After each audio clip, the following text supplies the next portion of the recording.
దాదాపు 329 agriculture connections pending ఉన్నాయి sir. Already వాళ్ళు డబ్బు కట్టున్నా కానీ ఇవ్వటం లేదు, కండక్టర్ లేదు, ట్రాన్స్ఫార్మర్స్ లేవని చెప్పేసి రైతులు ఇబ్బంది పడే పరిస్థితుంది. అదేవిధంగా మా జిల్లాలో అయితే 4000 కనెక్షన్స్ పెండింగ్ ఉన్నాయని చెప్తున్నారు సార్. ముఖ్యంగా సార్ దీంతో పాటు ఈ ట్రాన్స్ఫార్మర్స్ దొంగతనం జరిగినప్పుడు అక్కడ విద్యుత్ వాళ్ళు పోలీస్ స్టేషన్కి వెళ్ళి ఎఫ్ఐఆర్ కట్టమని అంటారు.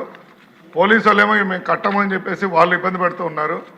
రైతేమో పంట పండి ఉంటుంది, అక్కడేమో ట్రాన్స్ఫార్మర్ లేక నీళ్లు గట్టక పంట ఎండిపోయే పరిస్థితి ఉంటుంది సార్.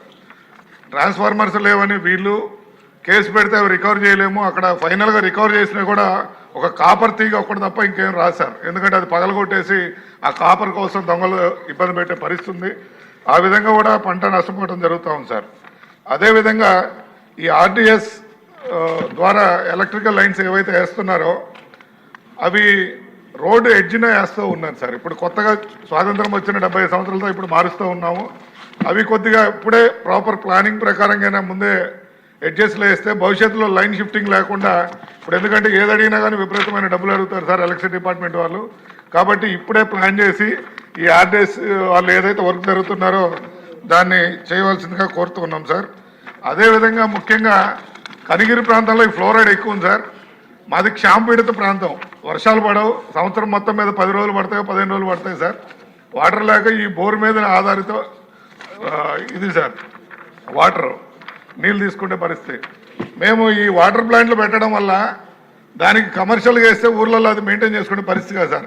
మాకు నీళ్లు లేక వాటర్ ప్లాంట్లు పెట్టుకుంటున్నా కానీ ప్యూరిఫైడ్ హైటెక్ వాటర్ తాగాలని కనిగిరి ప్రాంత ప్రజల ఆశయం కాదు సార్ అది. కాబట్టి దయచేసి ఆ ఫ్లోరైడ్ ఆర్ఓ ప్లాంట్లకి ఏదైనా రాయితీ ఇస్తారని చెప్పి కోరుతూ ఉన్నాం సార్. కానీ తమాషా ఏంటంటే సార్, రైతులు అడిగిన కనెక్షన్కేమో కొద్దిగా ఇబ్బంది పెడుతున్నారు, కానీ అసైన్మెంట్ ల్యాండ్లలో ఉన్న వాటికేమో వెంటనే కనెక్షన్లు ఇచ్చేస్తున్నారు. ఇల్లీగల్ లేఅవుట్స్లో కనెక్షన్స్ ఇస్తూ ఉన్నారు. దయచేసి అటువంటి వాటి మీద దృష్టి పెట్టమని చెప్తూ ఉన్నాం సార్. మరి అదేవిధంగా ఈ ఇళ్ల మీద లైన్లు పోతున్నాయి సార్. అది గతంలో వాళ్ళు లైన్ కింద ఇల్లు కట్టుకున్నా ఇప్పుడు పరిస్థితి అయితే మనం అక్కడ పట్టాలు ఇచ్చాము. ఆ పట్టాలు ఇచ్చిన దానివల్ల వాళ్ళు అక్కడ ఇల్లు కట్టుకోవడం జరుగుతుంది. చిన్నపిల్లలు మిద్దె మీదకి వెళ్ళినప్పుడు యాక్సిడెంట్ జరగటం, చనిపోవడం జరుగుతుంది. వారికైతే కాంపన్సేషన్ ఇస్తున్నాం, కానీ ఆ లైన్లు మార్చే పరిస్థితి గురించి పెద్ద దృష్టి పెట్టలేదు. ఏదైనా మార్చమని అడిగితే మంత్రి గారు కానీ మేము డిపార్ట్మెంట్లో కానీ డబ్బు కట్టమని అడుగుతూ ఉన్నారు సార్. కాబట్టి దాని మీద ప్రత్యేక దృష్టి పెట్టవలసిందిగా కోరుతున్నాం సార్. అదేవిధంగా ఈ ఫారెస్ట్ డిపార్ట్మెంట్ వారు ఏం చేస్తున్నారంటే సార్, ఈ లైన్లు వేసేటప్పుడు కూడా ఉగ్ర నరసింహారెడ్డి గారు మీరు కూడా ఆయనకి లాగా కోరికలే కోరుతున్నారు సార్. ఇది క్వశ్చన్ అవర్, ప్రశ్నోత్తరాల సమయం.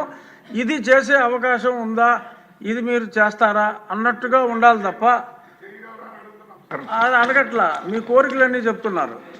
సో దయచేసి రెస్ట్రిక్ట్ చేసుకోండి సార్. అదేవిధంగా ప్రశ్నోత్తరంగా అడగండి. అదేవిధంగా విలేజ్ హెల్త్ క్లినిక్లకి ఏమన్నా పవర్ కనెక్షన్ ఇచ్చే అవకాశం ఉందా సార్? ఇది అడిగిన క్వశ్చన్కి దీనికి కొద్దిగా డివియేషన్ ఉన్న సమస్యలు సార్. మంత్రి గారి దృష్టి తీసుకుపోతే భవిష్యత్తులో ఏమైనా పని జరుగుతుందని ఆశతో అడుగుతున్నాం సార్. ధన్యవాదాలు. మాట్లాడుకోవచ్చు.